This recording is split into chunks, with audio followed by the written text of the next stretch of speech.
Hey guys, I'm here with episode number 4 on the progress of the P&MV. So I finally, after 3.5 months, I finally weathered all the track. If you want to see how I did that, my last video I did an explanation on how I weathered the Lionel Fastrack, and I'm pretty happy with it. It just took me a while. So I wanted to give you guys a tour of the layout. The way I laid the track, I wanted to set up the track on the table to make sure it all fit. And here's a depot that I think I'm going to be putting it here. My train station's going to be here. And this area down here is going to be my downtown area. I'm going to get a bunch of buildings and have like a town block where the street's going to go around. And this is a building that I just purchased in the last couple weeks. It's a Woodland Scenics building. I really like the Woodland Scenics buildings. They do a good job doing all the weathering and making it look realistic with all the details. And I like the way that they light up. So where you see the track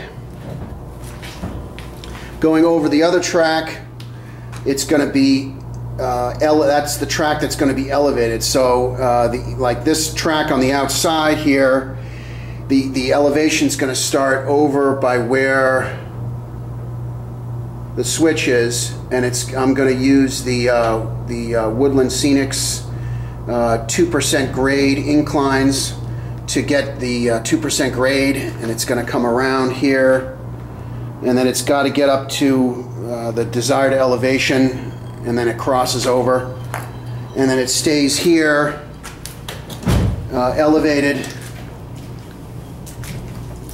and it goes over this track here, and then you've got the 4 tracks all in one table here, and the last track on the left against the wall is going to continue to be elevated.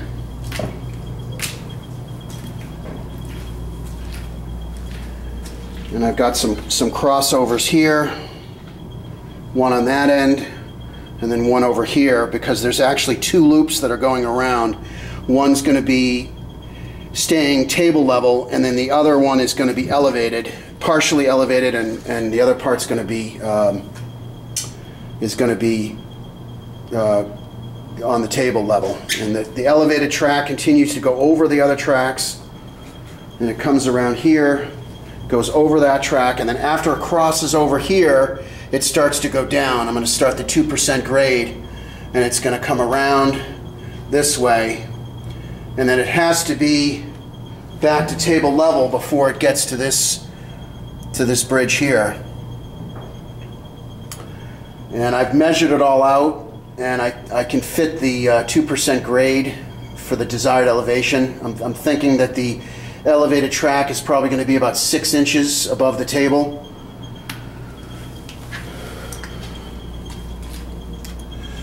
I've also done, on one of the loops, I've started planning out where I want the power feeds to go. I've done some research on different ways of doing power for the track, and I think what I'm going to do is I'm going to do the bus wires and run the bus wires underneath, and just run the feeds into the bus wires using suitcase connectors. And I've marked out with like the letter F here where the feed's going to go, and I've got some feeds already connected to the layout. One right here and one right there.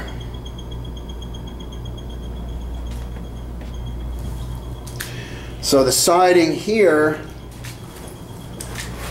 over here, is going to curve. I'm going to use an 072 curve. It's going to come down here. It's going to cross. It's going to curve with an 072 and go into the yard table. Now that's something I have to figure out. I'm not sure how to make that bridge, but it's a lot of things I got to figure out. And over here, what I'm going to do is I'm going to have a tunnel that's going to start right here, and this is going to be elevated, and I'm going to have right in here there's going to be some houses, maybe like fit like 3 houses here, and then there's going to be a road that's going to come around here. It's going to go over this because this is all going to be underneath under a tunnel, and then it's going to come across this track, which is elevated.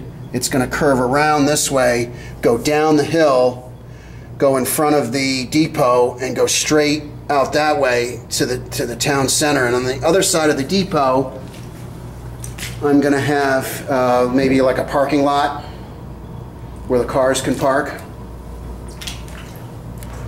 And then over here, the road's going to come around. I'm going to have it come down this way here, maybe go underneath, go cross the track here, go underneath this track here that's going to be elevated, and then kind of come off this way, and then maybe have a road go this way and go up and make like a town block and have buildings in the middle, and put maybe like a small park over here. Just some thoughts. Over here is going to be my industrial section. So there's a siding that is going to come here, and I'm going to put a turnout. I'm going to have one siding that's going to come across here, and then I'm going to have another siding that's going to go over there, and maybe put like an industrial building over here, and maybe one over in the back over there. I haven't quite figured that out. There's actually a hatch right here that I haven't cut out yet. The homosode hasn't been cut. There's a hatch underneath in the plywood that's been cut out, but I haven't cut out the homosode yet. So here's another view of the plans that I showed in my first video. And I'm pretty happy with how it all fits. It'll be interesting once I do the elevated section to see how it all fits with the elevated section. So my next step for the layout is to build a backdrop, and I'm going to be using masonite. I've been doing a lot of research on YouTube on how to do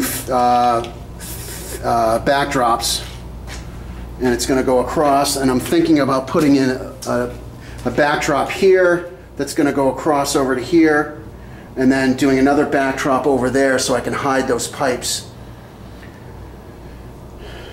So that's my next step. It's really it's fun to see all the track laid out, to see how it all fits, and so stay tuned, and we'll talk to you guys later.